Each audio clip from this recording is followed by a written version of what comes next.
Estou lendo um estudo acerca do Novo Testamento, aqui a introdução ainda, página aqui 1522. Aqui ele vai caracterizar as cartas de Paulo e onde Paulo se encontrava, né? Romanos, escrito em Corinto, no início de 57 depois de Cristo. As cartas da prisão, Colossenses, escrita em Roma, 60 a 61 depois de Cristo. Efésios, escrita em Roma, 60 a 61 depois de Cristo. Filemon, escrita em Roma, 60 a 61 depois de Cristo. Filipenses, escrita em Roma, 60 a 62 depois de Cristo. As cartas pastorais, Tito, escrita em Éfeso, depois de 62 depois de Cristo. 1 Timóteo, escrita em Macedônia, depois de 62 depois de Cristo. 2 Timóteo, escrita em Roma, 64 a 65 depois de Cristo. Problemas. Sabemos bem que a análise anterior das 13 cartas tradicionalmente atribuídas a Paulo é tudo menos completa. A sua brevidade exigiu que muitas questões de interesse e importância fossem omitidas nas nossas considerações.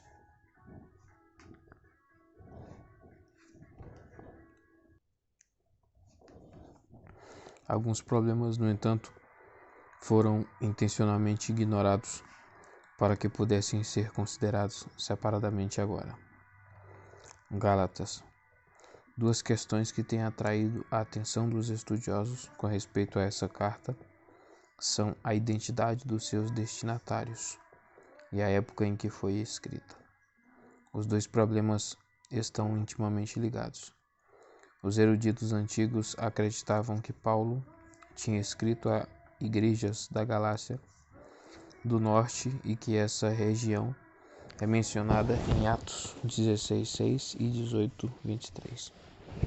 A viagem e as pesquisas de Sir William Ramsay o convenceram de que Paulo escreveu às igrejas que ele fundou durante a sua primeira viagem missionária: Antioquia, na Pisídia, Icônio, Listra e Derbe, cidades que ficavam situadas na província romana da Galácia. Ramsay ainda argumentava que a referência em Atos deveria ser a região frígio-gálata. 16:6. A parte da Frígia que ficava na província da Galácia e região da Galácia e Frígia, em que a região da Galácia é Icônio da Galácia. Não há registro em Atos de nenhuma atividade missionária no norte da província.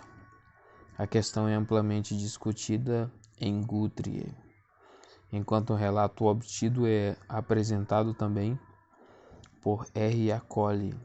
É suficiente dizer que esse volume contém os dois pontos de vista.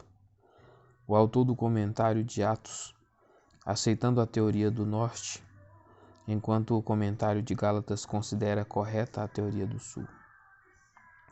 Se a carta foi dirigida às igrejas da primeira viagem missionária de Paulo, então ela pode muito bem ter sido escrita logo após o término daquela viagem.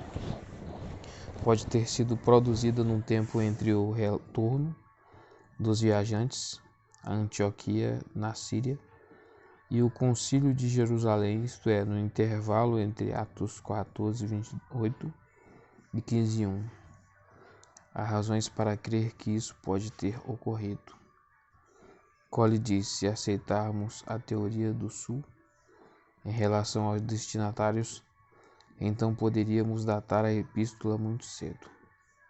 A conclusão a que podemos chegar legitimamente, mas que sugerimos sem dogmatismo, é que essa é a primeira das cartas remanescentes de Paulo, escrita não muito tempo antes da conferência em Jerusalém, em 48 ou 49 depois de Cristo.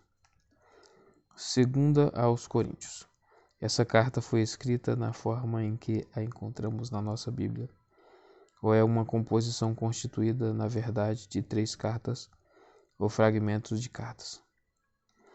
O artigo de R.V.G. Tasker em Expository Times, novembro de 1935, intitulado The Unity of 2 Corinthians, a unidade de 2 Coríntios, defendia a unidade da carta. Durante os anos desde então, não temos encontrado razões suficientes para mudar aquela posição.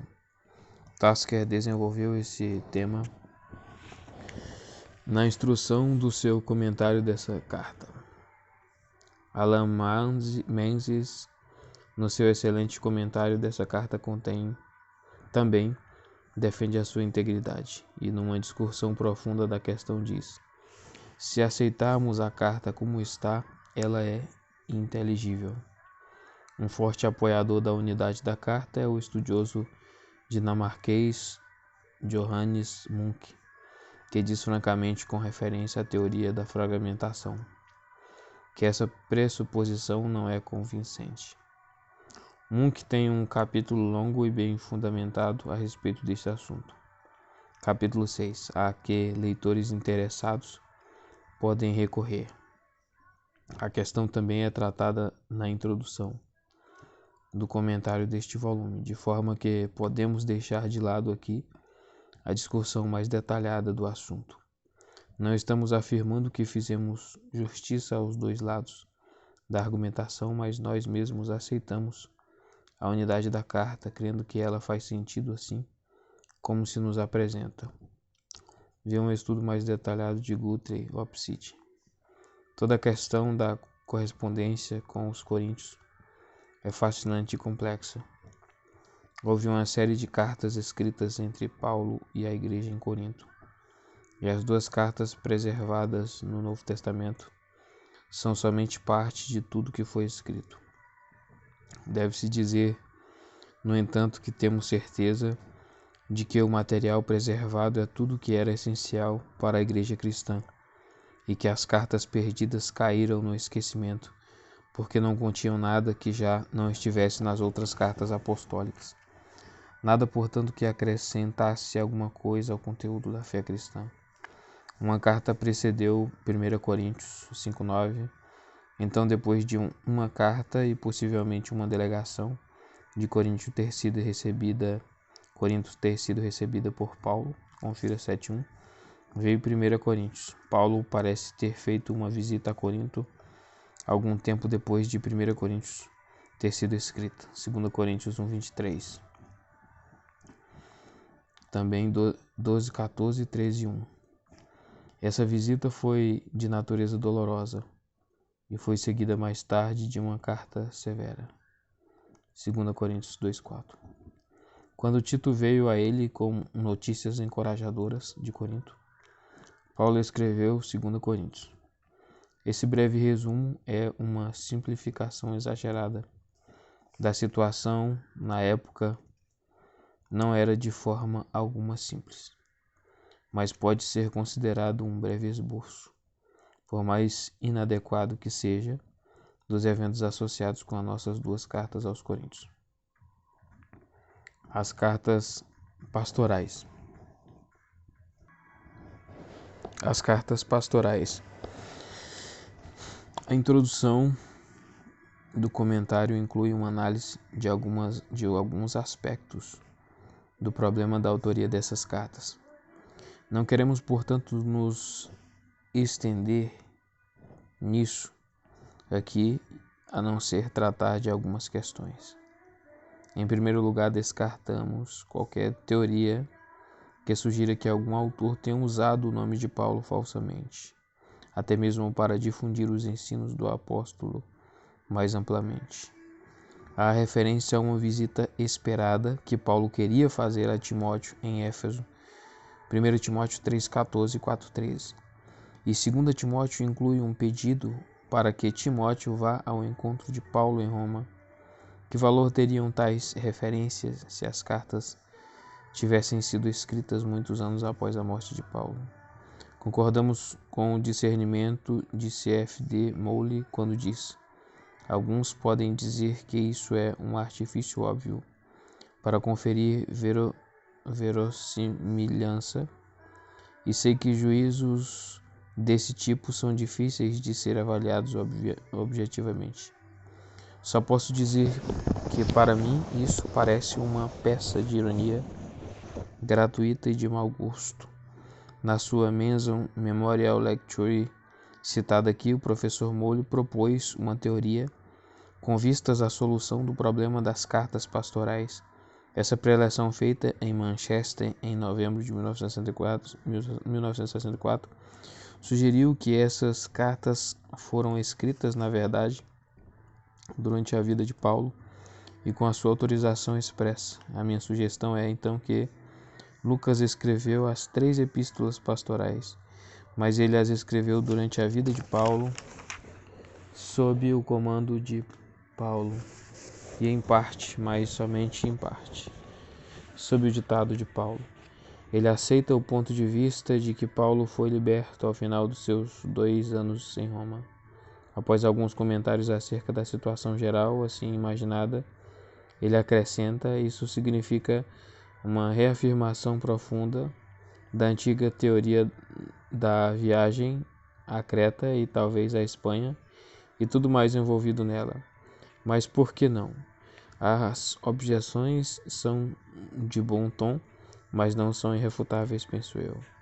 O interesse nesse tipo de teoria é que associa a carta solidamente com a vida e as questões de Paulo e a aceita como genuinamente paulina em sua essência. No nosso caso aqui, aceitamos a autoria paulina das cartas. Os problemas citados nessa parte são somente alguns dos que atraem o interesse contínuo dos estudiosos do Novo Testamento. Esperamos que isso sirva para estimular mais pesquisa e firmar a fé. Elementos distintivos na teologia de Paulo. Há uma frase notável em Filipenses em que Paulo expressa que um objetivo específico do testemunho cristão é a defesa e a confirmação do Evangelho 1:7. Pode-se dizer que todas as suas cartas tinham esse objetivo, independentemente de sua causa imediata.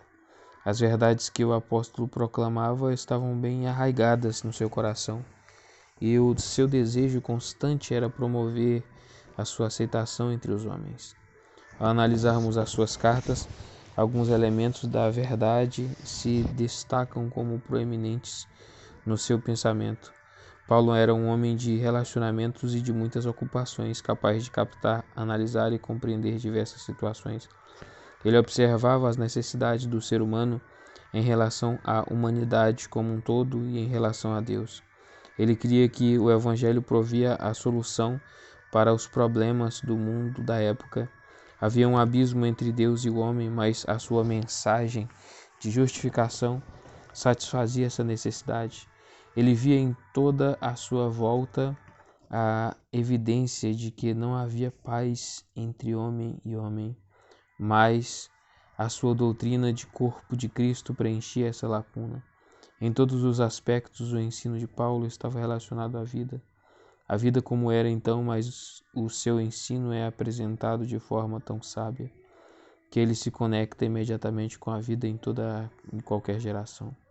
Essas considerações vão nos proteger de jamais considerarmos a teologia paulina como meramente acadêmica. Com isso em mente, podemos nos voltar agora para alguns aspectos notáveis da sua doutrina. Justificação. Na sua criação e formação, Paulo foi preparado para compreender a gravidade do pecado e a sua natureza universal. A revelação de Deus no Antigo Testamento imprimiu nele a realidade da ira e do juízo de Deus. O antiquíssimo problema de como os homens poderiam ser justos diante de Deus encontrou solução em sua própria reconciliação com Deus por meio de Corinto. Ele percebeu a culpa do homem, incluindo o seu próprio povo judeus, mas ele havia se encontrado com Cristo e a sua perspectiva havia mudado. Ele precisava insistir com as pessoas no fato de que os seus penosos esforços próprios para obter mérito diante de Deus haviam se tornado desnecessários por meio da exibição maravilhosa do exato significado de Deus na cruz do seu Filho, de modo que a sua doutrina central da justificação pela fé não é uma abstração acadêmica formulada para completar uma teoria artificial. A resposta à difícil condição humana estava na provisão divina em Cristo. A sua obra expiatória era o meio pelo qual o pecado do homem poderia ser perdoado. Um lembrete que estava no topo de todo o ensino de Paulo. Além disso, essa mensagem estava em forte contraste com o modelo de pensamento que moldou a mente das multidões de jovens sob a antiga aliança, porque aquilo que a lei fora incapaz de fazer por estar enfraquecida pela carne, Deus o fez enviando seu próprio Filho à semelhança do homem pecador, como oferta pelo pecado. E assim condenou o pecado na carne, Romanos 8:3. Esse ensino não era original de Paulo, o próprio Jesus ensinava uma doutrina da justificação de pecadores, por meio da extraordinária justiça de Deus. Isso está implícito na sua concepção de si mesmo como um instrumento da salvação de Deus para os pecadores arrependidos. Eu não vim para chamar os justos, mas os pecadores. Acerca da fé que marca os justificados, temos a bela descrição de Sekar Barrett. O ouvir da fé, que certamente não é uma atitude que o homem é capaz de adotar livremente por si, mas é uma dádiva de Deus tornada possível pelo Espírito Santo. É em si mesmo a reversão da insatisfação rebelde de Adão, que não se satisfaz com o lugar que Deus havia designado a ele, e se pôs a buscar um lugar mais seguro e melhor para si. Não é que a fé seja, no uso paulino, ou no de qualquer outro texto, uma senha, ou um abre-te sésamo que funciona como uma fórmula mágica. Tampouco é verdade que a fé seja um agente ou uma ferramenta indispensável por si só, efetua a justificação ou a salvação. O fato simples é que a fé é uma descrição, do ponto de vista humano, do relacionamento com Deus para o qual Deus criou o homem, em que o homem permite que Deus seja verdadeiramente Deus e o homem seja verdadeiramente homem. Isso é a criatura obediente do Deus amoroso. O corpo de Cristo. Paulo usou diversas imagens para expressar a verdade da igreja, a comunidade dos cristãos. A sua concepção da igreja como o corpo de Cristo deu um toque de vida e o realismo à sua doutrina. Há um desenvolvimento perceptível desse tópico no ensino de Paulo. Em 1 Coríntios, a cabeça, muito longe de ser superior aos outros membros, não é distinguida deles. Ela é meramente um órgão entre muitos, enquanto nas cartas da prisão Cristo é chamado a cabeça do corpo, que é a igreja. Colossenses 1:18. Não há conflito entre essas duas concepções.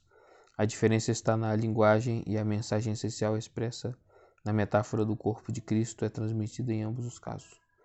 Desde os primeiros dias do cristianismo, a unidade entre os crentes, criados pelo Espírito Santo, se expressou de muitas maneiras.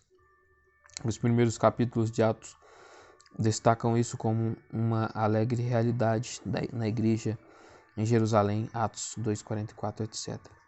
O que foi verdadeiro o tempo todo desde o Pentecoste teve uma interpretação distintiva na doutrina paulina do corpo de Cristo. Os membros deste corpo eram de fato um, compartilhando uma vida em comum, fazendo a sua contribuição para a comunidade, exercendo seus dons espirituais para a edificação dos outros e de milhares de maneiras manifestando o vínculo que os unia em Cristo. Diante de todos os fatores de separação da sociedade do século I, Paulo afirma que Cristo havia quebrado os muros divisórios de hostilidade, Efésios 2:14. unindo homens que antes haviam estado separados ou até sido inimigos. O Espírito Santo. No cristianismo pré-paulino, o derramamento do Espírito Santo em Pentecoste era reconhecido como o sinal da era do cumprimento. No entanto, é o ensino de Paulo que dá cor a toda a perspectiva neotestamentária do Espírito de Deus. Em seu testemunho a favor da verdade do Evangelho, algumas percepções distintivas acerca do Espírito Santo caracterizavam a sua doutrina. Ele ensinava que era por meio do Espírito que o ministério de Cristo ressurreto era transmitido aos crentes, especialmente porque é pelo Espírito Santo que os cristãos são incorporados no corpo de Cristo. Ele revelou a forma em que a nossa experiência presente está associada à vida que está por vir, porque o Espírito Santo é o penhor, a garantia da glória ainda futura. A sua frequente necessidade de guiar os convertidos por estradas adequadas para o discipulado o levou repetidamente ao fato básico de que, pela habitação e presença constante do Espírito, os crentes possuíam um recurso com o qual poderiam viver para a glória de Deus e produzir o fruto espiritual no caráter cristão. A pessoa de Cristo, em 3 passagens, Romanos 5, 12, 21, 1 Coríntios 15, 20 ao 23. Paulo faz alguns paralelos e contrastes entre Adão e Cristo, o último Adão. Ele mostra os efeitos perniciosos daquele ato de desobediência de Adão, contrastando com os efeitos benéficos do ato de obediência de Cristo, em sua obediência até a morte. O relacionamento do homem com Adão o condena à morte, mas o elo que o homem renovado tem com Cristo lhe dá a promessa da vida eterna. Assim como agora os homens levam a marca de Adão, assim no final os cristãos vão levar a imagem do homem celestial. 1 Coríntios 15, 49. Em Cristo, o último Adão, o homem é recuperado dos efeitos da queda e recebe a garantia da sua entrada final na presença de Deus. E o que é essa garantia? É que Jesus Cristo foi ressuscitado e que nós também vamos ressuscitar nele. Ainda outro estágio da doutrina de Cristo em Paulo é o seu ensino concernentemente a Cristo e o universo. O sentido cósmico de Jesus Cristo significa que, embora os cristãos se alegrem na experiência e no conhecimento pessoal de Cristo, a influência dele se estende para muito além de qualquer vida individual. Além do lugar dele em toda a igreja, é universal em escopo. Como resposta aos falsos mestres que davam a Cristo um lugar inferior ao de Deus, Paulo revelou o lugar dele no universo, declarando que, em vista do seu lugar do Filho em relação ao Pai, da sua atividade na criação e do fato de que nele tudo subsiste, a glória dele é estabelecida e vence qualquer argumento, como Paulo resume, para que em tudo Cristo tenha a supremacia. Colossenses 1, 18 e 19. Ao refutar o erro que perturbava os cristãos colossenses, Paulo expôs a natureza de Cristo, para mostrar que ele eclipsa completamente todos os poderes angélicos que pudessem ser imaginados e que eles não teriam nada a oferecer aos homens que já não lhes fosse garantido em Cristo. Está claro que Paulo estava considerando um conflito que tinha a sua exceção no mundo no planetário invisível. Havia poderes e autoridades, forças espirituais do mal nas regiões celestiais, Efésios 6:12, engajados numa guerra ininterrupta contra Deus e as suas hostes. Cristo é superior a todos eles. Paulo declara, além disso, ele os derrotou por meio de sua cruz. A sua função cósmica é trazida a público e sua supremacia é estabelecida além de toda a objeção. Objeção. Disso brota o ensino que chama o povo de Deus a mostrar, por meio do seu comportamento, a nova vida que desfruta em Cristo. Associada ao fato do triunfo certo de Cristo está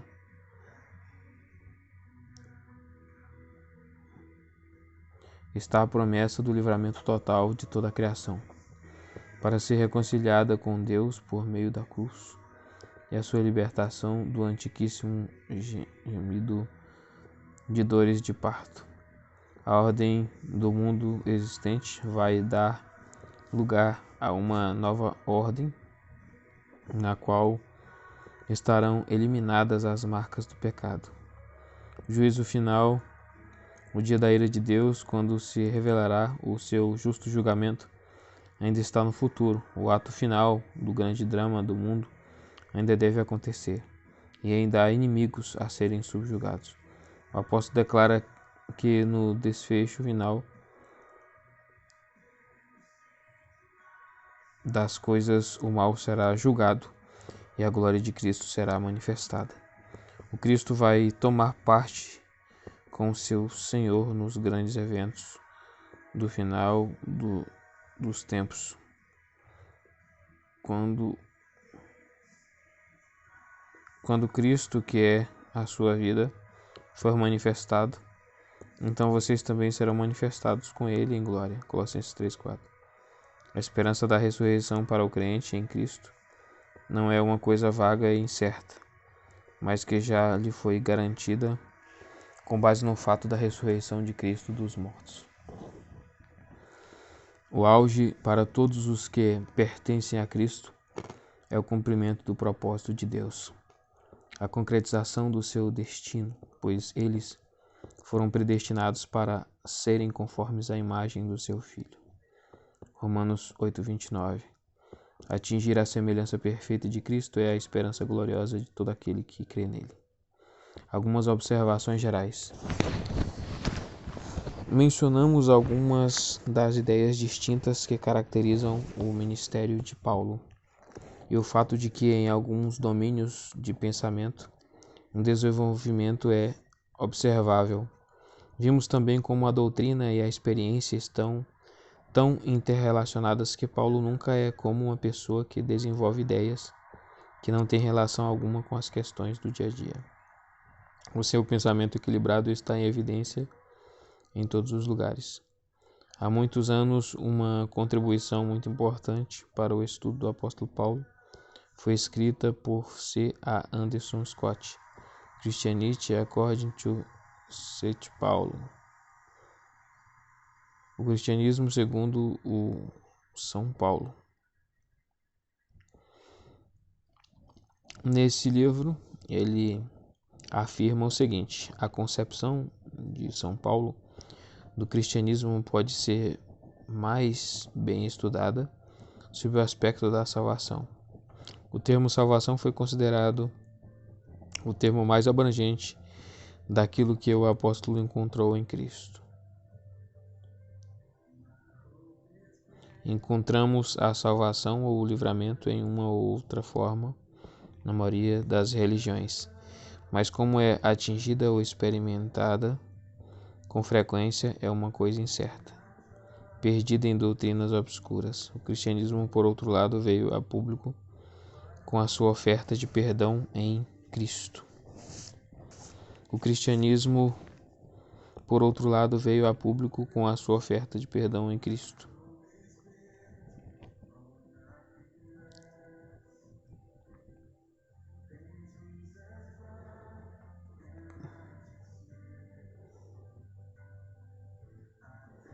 Então vamos ver aqui de novo. Mas como é atingida ou experimentada com frequência é uma coisa incerta, perdida em doutrinas obscuras.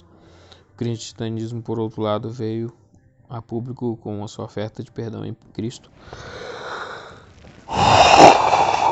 Paulo foi reconhecido como seu expoente principal na sua época, ensinando a realidade da salvação em Cristo. Ele a considerava um fato do passado, uma experiência progressiva com a consumação no futuro. O livro de Scott foi publicado primeiramente em 1927. Em 1954, a M. Hunter publicou Interpreting Paul Gospel, interpretando o Evangelho de Paulo, e em seu prefácio disse: para destrancar as fechaduras da teologia de Paulo, eu não tive vergonha em tomar emprestada a chave, a palavra salvação, que Anderson Scott, há um quarto do século, empregou de forma tão bem sucedida no seu livro Christianity According to St. Paul. Em muitos sentidos, Paulo. Em muitos sentidos, ainda o melhor livro que temos acerca da teologia de Paulo. O peso assim colocado sobre a palavra salvação, sem dúvida, está certo. O conceito de salvação ou libertação ilumina toda a igreja, ligando o Antigo Testamento e o Novo Testamento como uma história da salvação em desenvolvimento, o que encontra a sua interpretação completa em Cristo. O grande apóstolo foi o privilegiado instrumento escolhido de Deus para torná-la conhecida universalmente.